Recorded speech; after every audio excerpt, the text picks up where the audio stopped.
Thanks, TJ.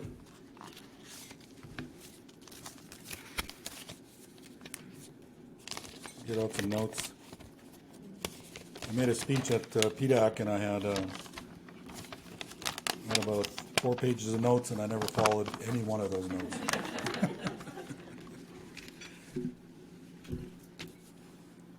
We always try to communicate the problems we have on the reserve as problems that are created by, external and environmental issues, and we tend to want to blame somebody, so we blame the federal government. But to a certain extent, it's our own faults. When we started the NCC, we first initially started it as a vehicle to push out promote the model of coalitions and to spread it across Canada and to get First Nations to understand, as well as industry, that the coalition model is the model to use in order to get social acceptance on major projects. And it's been difficult, but we're still striving to do that. In 2018, we expanded that model to include defeating on-reserve poverty. And I think it was important to understand exactly why we did that. We were in a process of developing a huge budget forecast, an application to the federal and provincial governments for funding of some $4 million per year to fund our coalition. And the government and the provincial governments were behind it because we had seen so much success with the Northern Gateway project. It was on Northern Gateway that really, turned, shifted the paradigm from us believing as First Nation people that First Nations can't work together. And I still believe that to a certain extent. First Nations, we all know, have difficulties, especially neighbors, working with each other. You've seen it with Treaty 7. The Treaty 7 Association has Treaty 7 Tribal Association split up to become G4 and the Blackfoot Confederacy.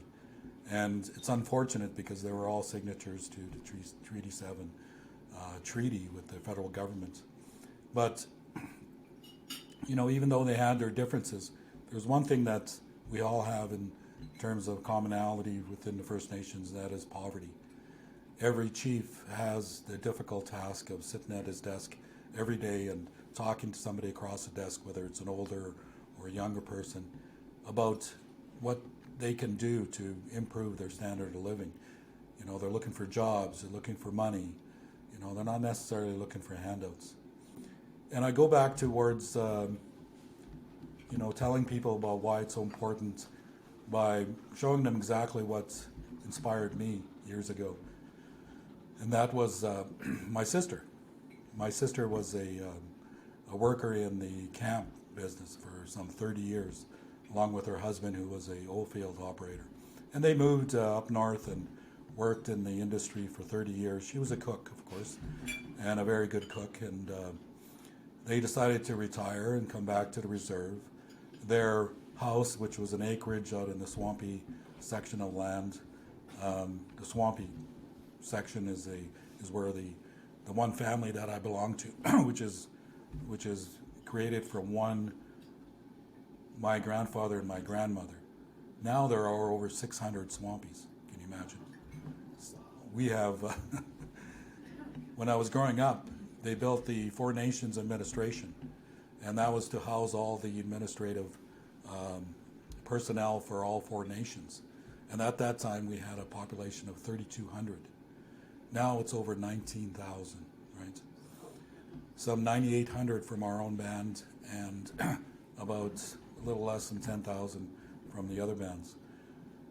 So in the 70s, we got the royalties from the Bonnie Glen deposit. We took personally, Samson Cree Nation, $2 billion in revenues from royalties from that deposit.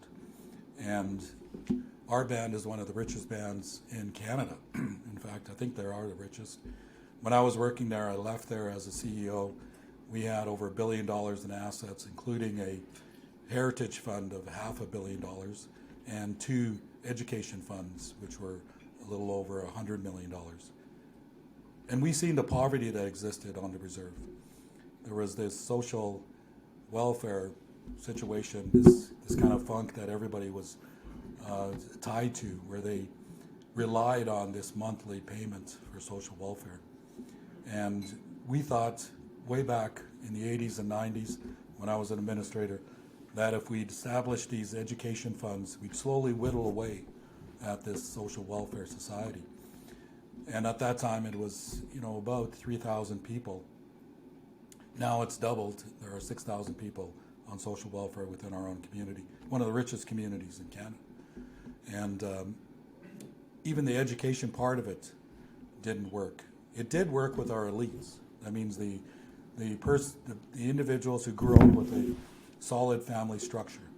If they have a solid family structure, their parents get up in the morning, they go to work, they wake up their children, they go to school. Your children tend to follow what your parents do because you admire them and so forth. So you get all these incentives to go to school, go to post-secondary, get a post-secondary education. We have per capita the highest rate of post-secondary graduates in Canada, and I'd like to say in North America as well. But it didn't do anything to the social welfare society.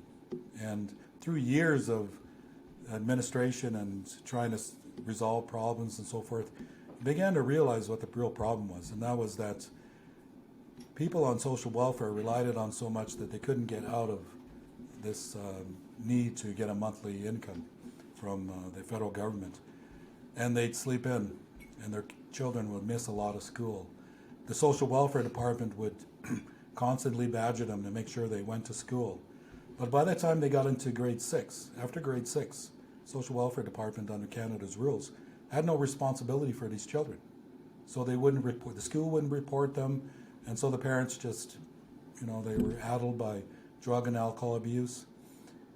Just let it go. And what we have is 6,000 people, probably about half of that the people that are over 18 years old with grade 6 education. Grade 6 education, no skills, no ability to be able to improve their thought process, abstract thought and so forth that is required to be able to go into post-secondary education. It's not there anymore. So if you want to go out there and try to help, and you think, well, we'll get these individuals, these 30-year-old single mothers and so forth back into school, it's difficult because they just can't do it. So you need to be able to get into the reserve and to do, offer employment opportunities that a person with a sixth grade education and no skills can do. And that is things like greenhouse facilities, things like modular homes factories, and things like meatpacking plants, which I'll discuss in a few minutes. So my sister, after 30 years of working, moved back, and we lived in the acreage community, and we never really saw the township community as much as she did when she moved back there when she was older. And first couple of weeks she saw were surprising to her. She saw young children, 4-year-old, 5-year-old, as old as 12 and 13-year-old, walking the streets, with no parental guidance or anything like that. And they were hungry. So she started cooking, as she always did for a lot of people, went out and bought a great big pot and started cooking for these children. And she started to see everybody needed food. So she put some tables out in the backyard, and for about 2 years she had all these people coming up and eating. And it didn't include just children, it was grown adults, right? People who had welfare check, went and drank it all, or had bills to pay, or paid for drugs to be able to keep going, that sort of thing, didn't have any food. So she was feeding all these people. And so the new chief got in 2006, I think it was, Sharon, or 2004, I can't remember, decided to do something about it and gave her a building, gave her all these furniture and appliances and so forth, and she started to cook this food on a regular basis, on a daily basis. And she became uncanny in her ability to be able to get food from supermarkets, free food from supermarkets, furniture, shoes, clothing. So if you ever drive by there, you'll see the building, and beside the building there's usually a container sitting there, and it's wide open. Anybody can go in there and grab a jacket or a pair of shoes and so forth. And I can remember when they offered her a budget, she said no. She said no because if you give us a budget, you'll create a bureaucracy and we'll never succeed. And she had about 20 people from the outside communities working as volunteers with them.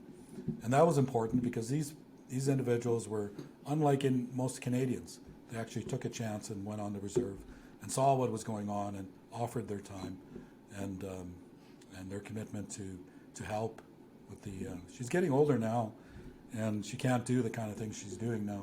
But she's having difficulty because the chief and council want to take it over, give them a budget, hire a manager, and she says that will not work. And the thing that inspired me the most was when her husband came up to her years before she actually got this thing off the ground and the facility going. Her husband came up there and said, "Let's go to Mexico. We're retired. That's what we're supposed to do.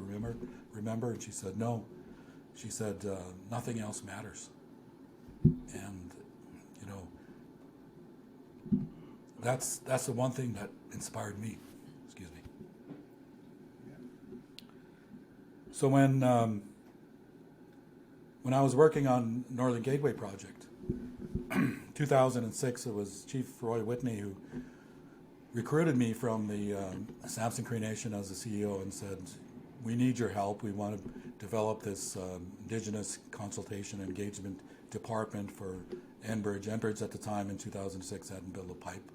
So they were looking to build Fort Hills, and we went and built Alberta Clipper and Southern Lights in a matter of 3.5 years. Can you imagine? One of the biggest pipelines in the world at that time. And we built that from the start, the preliminary information package, to the first day of operations in 3.5 years. I don't think we'll ever see that again. But Enbridge decided to hire our team, Roy Whitney's team, to work on Northern Gateway. And we replaced Roger Harris, who was the ex-MLA for the Skeena region, and his team, who couldn't really get any traction on First Nation approval of the project. So we went out there, and the owners group, the 9 owners, along with Enbridge, the operator, the 9 oil producers, which are mostly oil sands producers, came up to us and said, "What is your strategy?" And we said, "What we've learned is that First Nations want long-term agreements from midstream companies. They want 30-year agreements, 20-year agreements, 25-year agreements." And we went through a whole bunch of iterations on getting a benefit package together, and we decided finally on a equity offer that would be given to the First Nations free and clear. That meant that we were going to gift 10% of the equity in this project to the communities. We identified 40 communities along the right-of-way in an 80-kilometer radius of the pipe. And one of the biggest features of this that I believe is what really worked for Northern Gateway was that we took off the table the idea that one community has more impact or is more impacted than the other community from the pipe, and that everybody would share equally in this 10% free equity. And we didn't know anything about it. We kind of fell backwards into this coalition model because we didn't realize that once we did that, and once it was off the table, the chiefs got together and started talking about what's important for them. And that was employment, community investment, contracting opportunities, and equity. And they kept on negotiating. It was late Chief Earl Maderick who got the chiefs together and said to me, "We want you to manage this, what we're going to call the Aboriginal Equity Partnership. And we want you to get us money from the funding partners." And so we did, and we got the money. I was removed from the Enbridge contracting team and had an arm's length relationship with the ownership group so I could best represent the communities.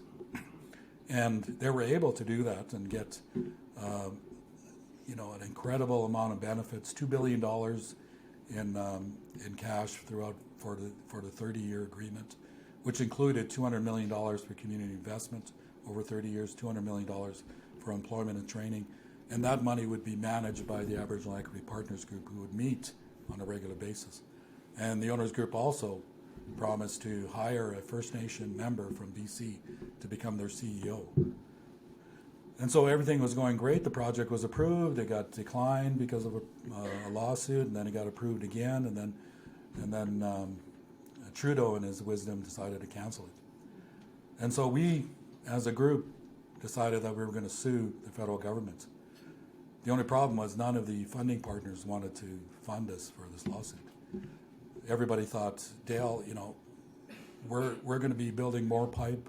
We don't want to be battling with the government trying to get permits for newer pipes. Everybody thought this was a one-off. Everybody thought Northern Gateway is just an anomaly. We're going to be building pipe for the next 20 years. And we haven't built a pipe ever since, right? So everybody's saying, 2020's, hindsight's 2020, but if we had known what was going to happen in the next 20 years, of course we would have funded you, Dale. We would have sued those guys. But instead of doing that, Chief Elmer Derrick said, don't go back to Enbridge, come and form the National Coalition of Chiefs.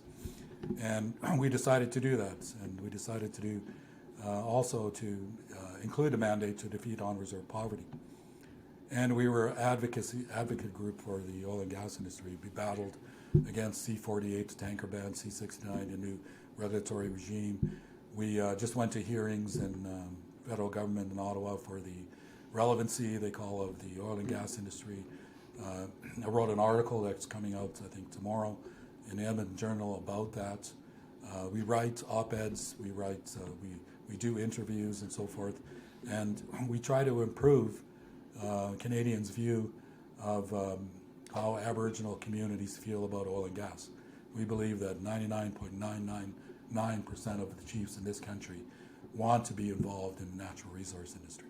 And you can see that in PDAC that we went to last week with the amount of First Nations that want to work with mining.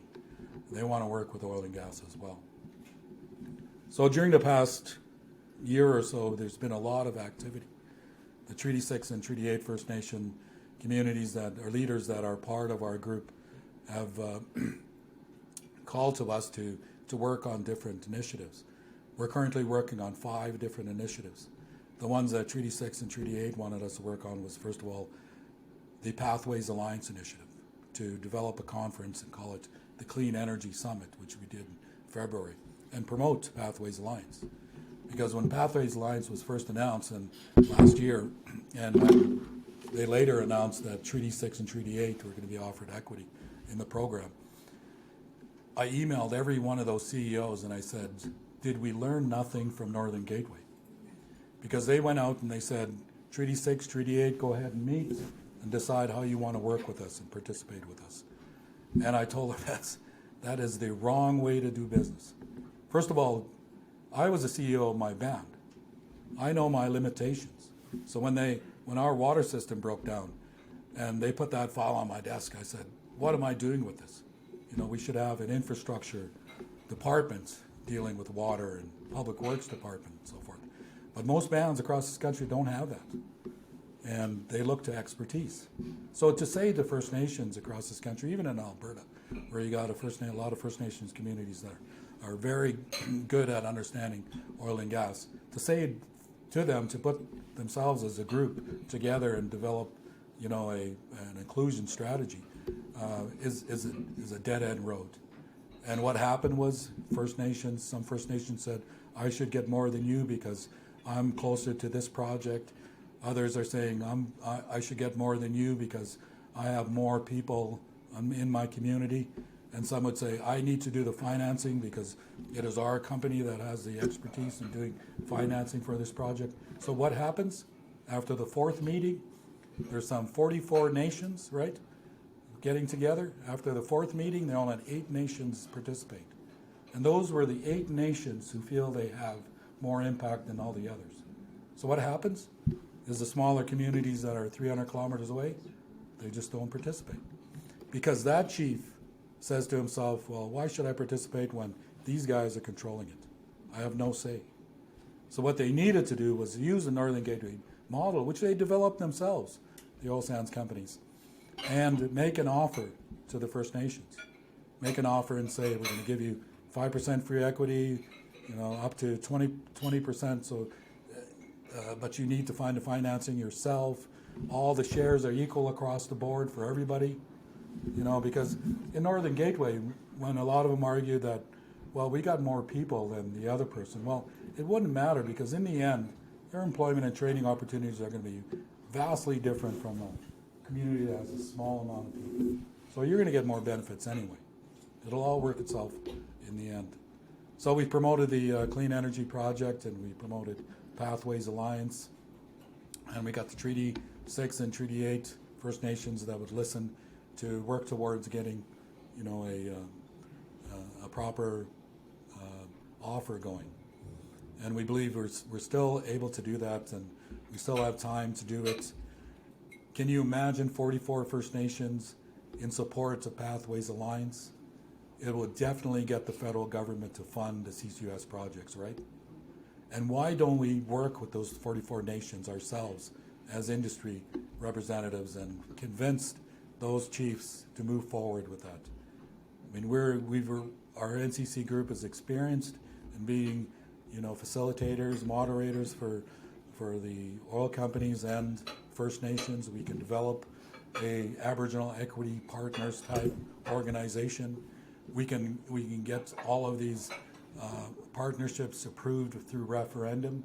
That means each community votes on their inclusion in these projects, and it's going to be huge. And this is why half of these Treaty 6 and Treaty 8 First Nation leaders are coming up to me saying it's important we build this. It's going to be a 25, 30, 40-year project. It's going to provide thousands of people employment. We want to be part of that. The second initiative we had was the Clean Energy initiative, which was the renewable projects. I was a little bit reticent about getting involved in something that's, has been, a bane of my existence for the last 20 years, and that is the environmental movement, the renewable, industry, the green industry, as you might call it. So we kind of compromised, and I said to the chiefs, let's do a study first. We were partners with the Aboriginal Skilled Workers Association, who is funded by the Electricians Union in Ontario, the Canadian Union of Skilled Workers. And we asked them to put together this information. And unbeknownst to me, I haven't been a union guy at all, so I didn't know very much about it. The amount of data that unions have is incredible, right? They're out there in the business of getting people work. So they're finding information about all projects, current and upcoming, across this country. So I asked them, I said, give me a list of all the renewable projects across the country, because I need to know where we're going to have this conference, right? Because it probably wouldn't be in Alberta, it's probably in BC or Ontario. So they came back, and you'd be amazed. 146 renewable projects on the books in Alberta. That is more than double out of all the other provinces in this country combined. That's when the whole paradigm shift in our group changed, because we knew one thing for sure that we should have known, and that was Alberta has the technical expertise far above any other part of Canada. And you could see that because of the renewable projects we're building. We go into it on the ground running, whereas a group out of Ontario or Maritimes or BC or Saskatchewan or Manitoba or the territories can't do it. They have to hire the people. They got to go out and look for the people to be able to put the proposal together, because they don't have the kind of expertise we have. We have the engineers. 90% of the engineers that are employed in this country are employed in Alberta. Here, here. Wow. So we knew this was important. So instead of looking for a hotel in Vancouver or a hotel in Ontario, I said we're keeping it in Calgary, because that's where the expertise is. And that's why we had the Clean Energy Project here in Alberta. So we needed to make more of an impact, and the oil sands people that were part of the Pathways Alliance, instead of compromising and actually going forward with my recommendations on the Treaty 6 and Treaty 8 coalition, decided to put me on a monthly meeting schedule with all the leaders to discuss Pathways Alliance.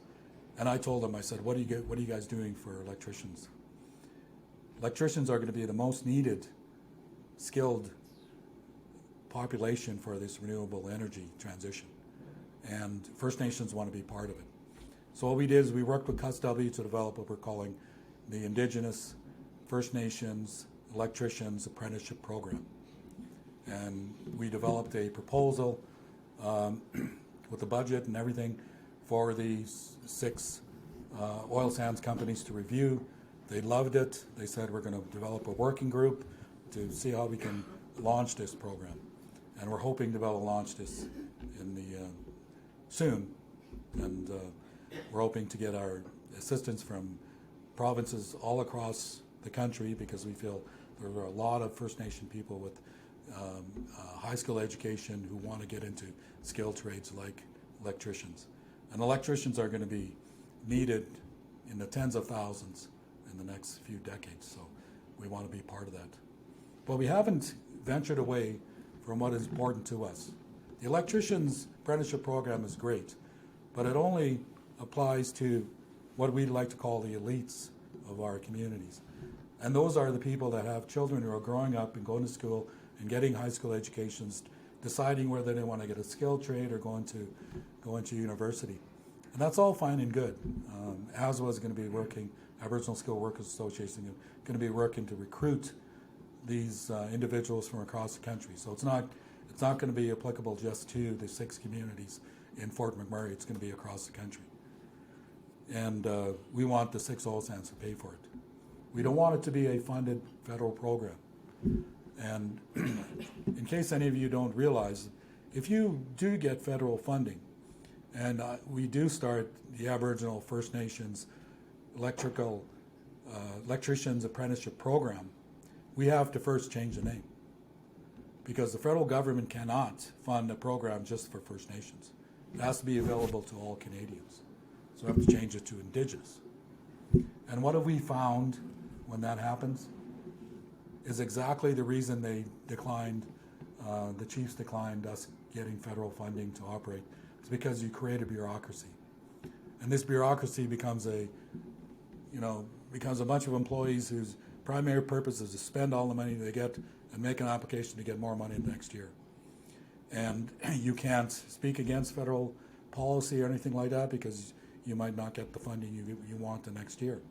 Plus, anybody in this country can apply as an Indigenous person, so long as you have a great-great-grandfather who is Indigenous. So what happens is we get 99% of the applicants being Métis, which doesn't help what we're trying to improve, which is poverty on the reserve.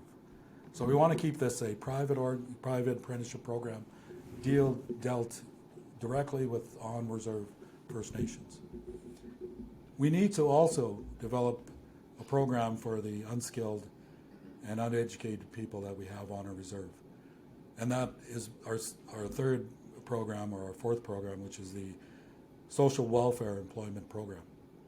And we want corporations like the biggest corporation in Canada, Suncor, to support us in getting economic development opportunities on reserves. So we want to go to the big reserves like Samson. We want to go to big reserves like Kainai. And we want to develop a modular homes factory, for example. Modular homes factory will be able to employ our people there because, first of all, it'll be close to them. Second of all, you don't need higher education or higher skills to work in a modular homes factory. And we've seen that happen on our reserve. Back in 92, 93, we were asked by Olymel, a packing plant in Red Deer, to invest $20 million with them to leverage to build a $200 million expansion. And they came to us and they said, we will employ 100 of your people if you invest into this company. And the chief and council were up in arms about it, and they loved it. And they threw the file on my desk and said, get 100 people to do this. And we had to run back into the chief and council chambers and say, wait, this is not going to work. You're not going to get 100. You'll get 100 people signed up, but you'll get maybe 10% of them actually working there 6 months later. We need to step back a little bit and start to talk about transitioning our people into this working environment, working lifestyle. So we developed a life skills program, a a 6-month program that taught them, what to do with work, what to do with their money, what to do with their lifestyle, how to raise kids, how to manage a household, how to raise children, culture and tradition. You'd be surprised. There are 6,000 people in our community who don't know their culture and tradition. The rich, rich culture and tradition. We have one of the biggest powwows, celebrations in North America on Ermineskin next to us. And our people can't go to it because they can't afford the entry fee, the $16 it takes to walk into this huge powwow. You know why?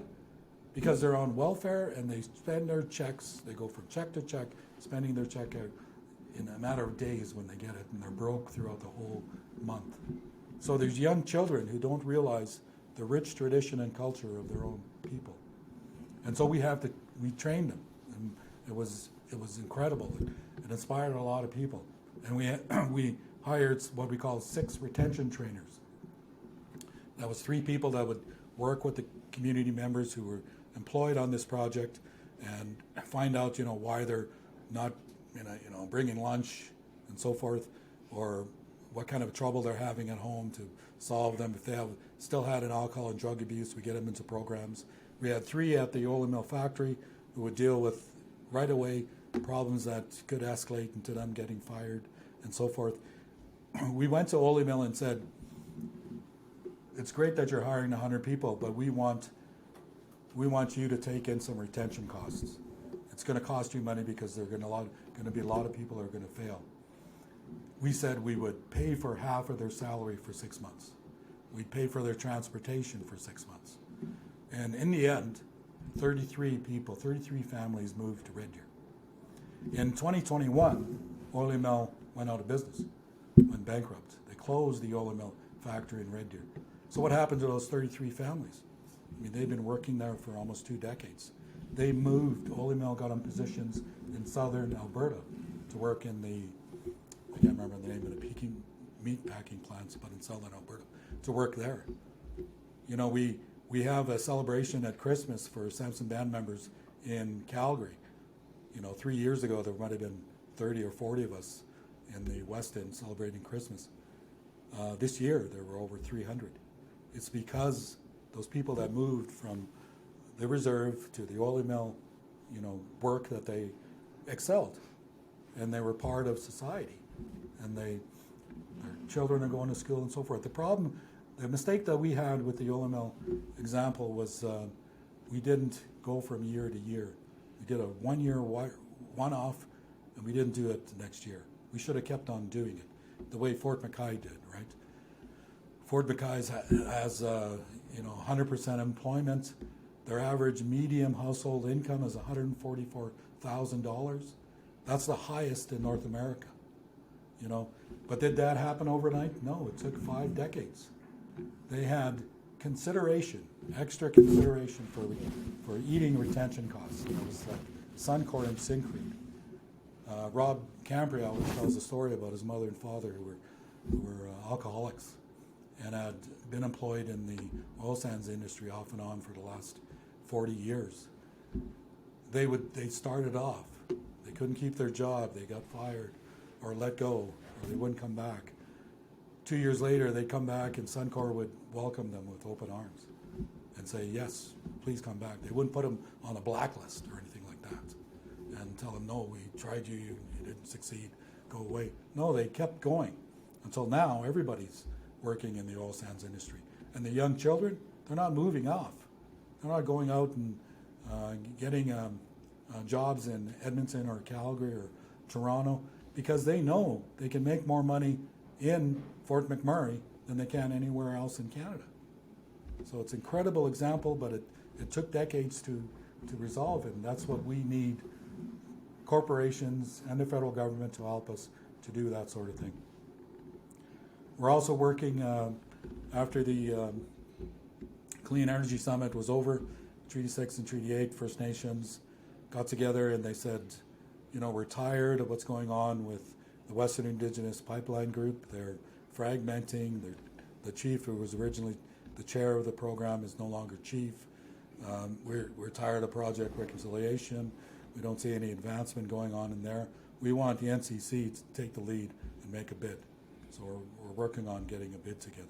It's a little bit preliminary right now. We've only been in talks for 2 weeks, but we think it's something we can accomplish. And of course, the last project is something that's near and dear to me. I've been working on for the last 2 years, and that's the First Nations, the National First Nations Water Authority. It's all about building infrastructure for First Nations, and starting with the First Nations Water Authority, National First Nations Water Authority. We really got a step forward on this, and I step up when the Canadian Energy Centre came up to me and said, "We'd like to put you on a billboard in New York City, and we'd like you to, say that Indigenous partnerships of the oil and gas industry is what reconciliation is all about." And I agreed. Unknowingly, a lot of philanthropic groups were at the UN, because the UN was gathering, and had seen the announcement and said, "You know what? We think the National Coalition of Chiefs and their water system that they're proposing qualifies under the UN Community Sustainability Fund." And if anybody knows about the Sustainability Fund, it's a fund that has access to almost $300 billion of philanthropic funding to develop, third world country energy systems, water systems, and so forth. It's community infrastructure. And 2 of those philanthropic groups are now working with us to develop this National First Nations Water Authority. And we want to be able to build that into something more than just water. We want to build a roads and bridges coalition. We want to build an energy coalition to provide energy systems for regional coalitions of First Nations. We want to build systems to be able to develop housing programs for people to be able to move off the reserve and get preferred rental rates on housing opportunities off the reserve. When Synovus provided $50 million to the 6 communities in Fort McMurray, the question I asked him is, why didn't you put that in a trust? Because there are examples of trust working across this country. The Dakota Ojibwe Tribal Council, if anybody knows them, is a group of 9 First Nations in southwestern Manitoba. In 1972, they just had their 50th anniversary celebration. In 1972, they got together, put their social welfare housing funds together and bought a house, one house. And it's the same type of funding that each municipality gets, in case you're wondering. But individually, it doesn't help very much. You can fix people's screen doors is about all you can do. But together, they bought the house. 50 years, they own almost 1,000 houses in southern Manitoba. So a First Nation member from one of those communities decides to move into town and get a job, fills out an application, and they get a house for almost half the rent of any other houses in the neighborhood, because that fund was built by the First Nation community by themselves. So why couldn't we take $50 million and put a fund for First Nations instead of building one-off houses where you wouldn't see any value of that money anywhere after that? And that's important, because the social welfare society means that if you have $100,000 to build somebody a house that's on social welfare, you might as well throw that money away, because the individuals are not working, they don't have the self-interest, self-pride to be able to keep care of that house properly, and it becomes dilapidated in a matter of months or years. All you have to do is ask any administrator across this country on our First Nation reserve, and they'll tell you the same thing. You need to do what's important first, and that's to get the people employed, offer them opportunities off the reserve so they can get preferred funding for rent and rent to own. The Dakota Ojibwe Council also offers their people rent to own opportunities so they can own their own house. So that's what we're doing. We're looking for as much money as you guys can put as many zeros on a check as you can. My sister always said, money corrupts, but if you get enough money and enough people behind it, there's no opportunity for corruption. And I think that's important. And if we get enough people supporting National Coalition of Chiefs, we'll get enough money and enough direction to be able to keep going and solve the problems we have on our reserves. Thank you.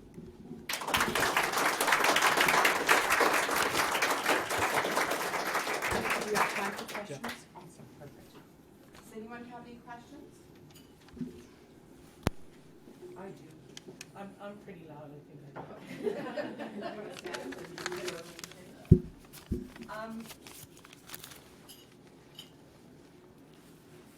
That was great. As long as I've known you, I learned a lot here today.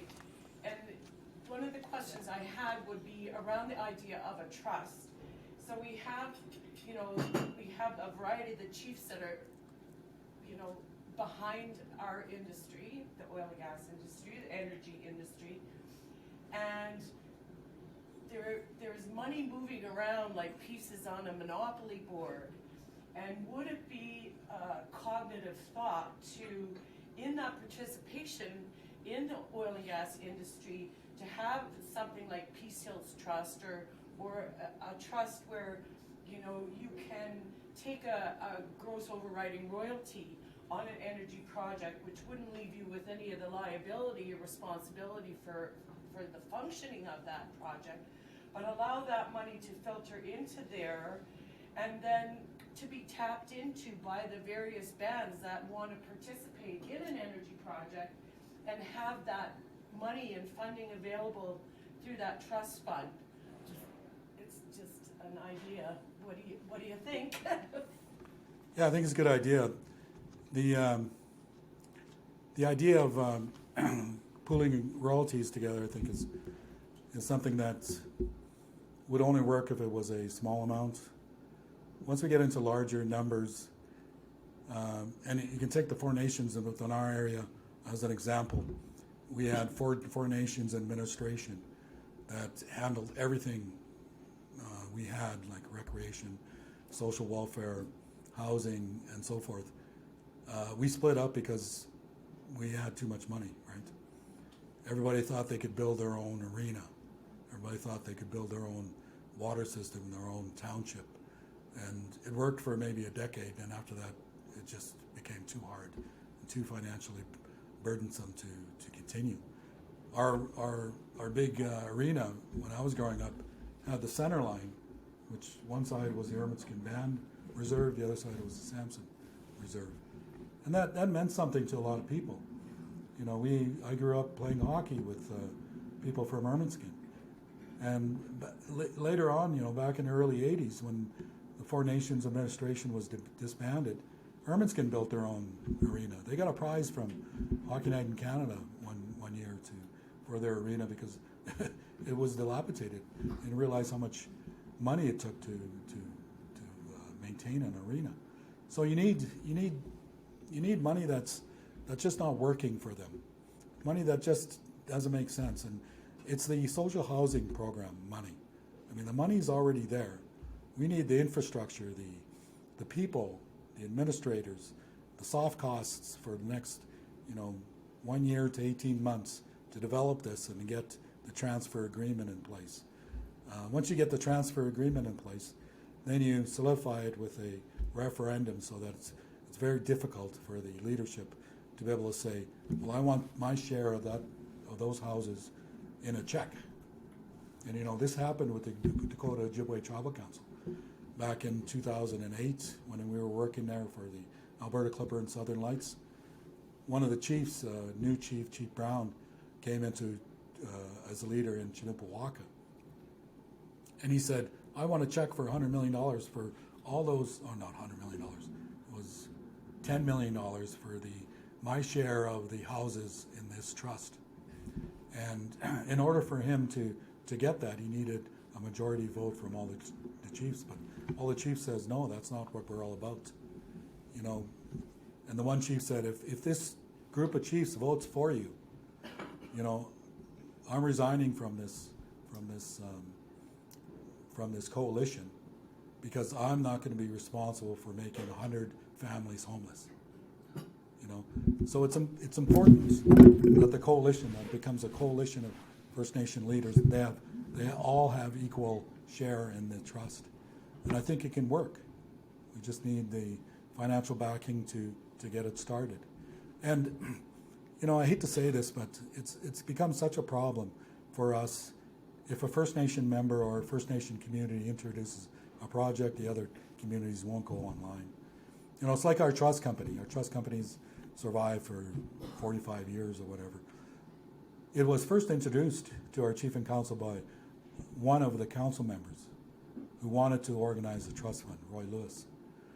And I can remember, you know, the history of that, all that. I was a little too young for it, but by 1982, 5 years after Roy had made that presentation, a lawyer, a non-native white lawyer, Bob Roddick, made the same presentation to chief and council, to our band, and everybody approved it, right? And it's been there ever since. So that's the kind of hurdles we have, you know. We have to be able to make sure that the First Nations know that they own it, that it's in essence their idea, that they all have equal shares in it, and that they work as a coalition. I put in the referendum thing as a security piece because before I left in 1996, our band started a 5-phase program which was going to be a sustainable community model. And the first and the most important hurdle that we had was to be able to convince everybody that their house has to be built in a township. We could no longer afford building houses on acreages because it would cost $30,000 or $40,000 just to build a road and infrastructure for it. And then the utilities that you have to pay for a house, you know, outside of a township are double what they are in the township. And who's going to live in it? You know, 9 out of 10 times it's going to, or 6 out of 10 times in our community, it's going to be somebody on social welfare.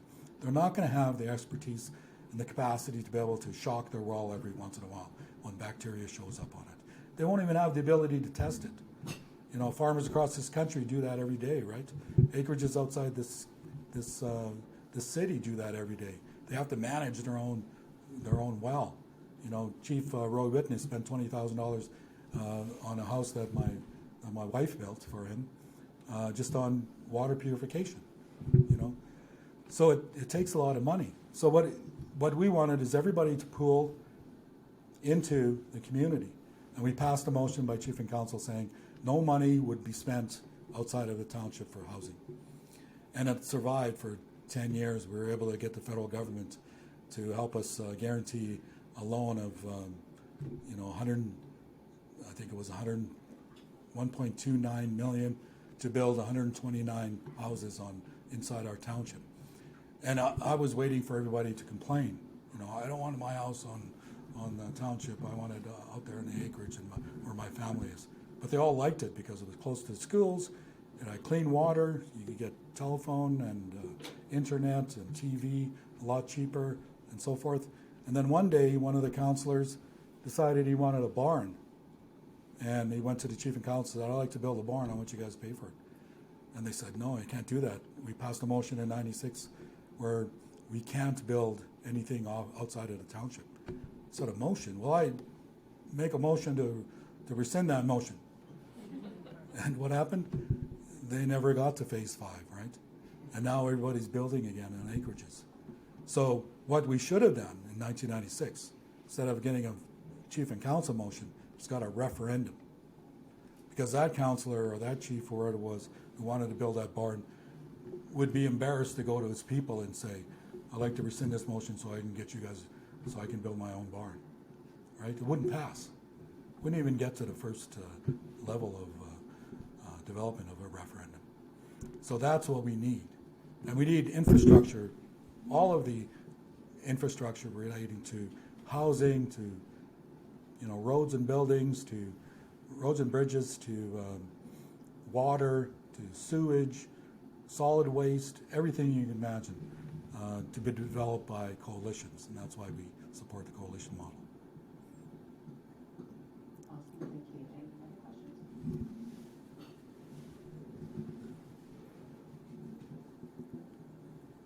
Excellent. Okay, well, thank you again.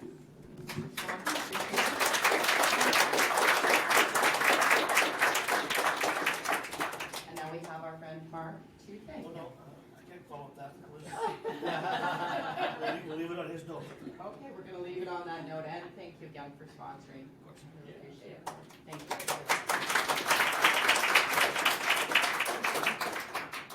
Thank you. Our next event is in Edmonton next week.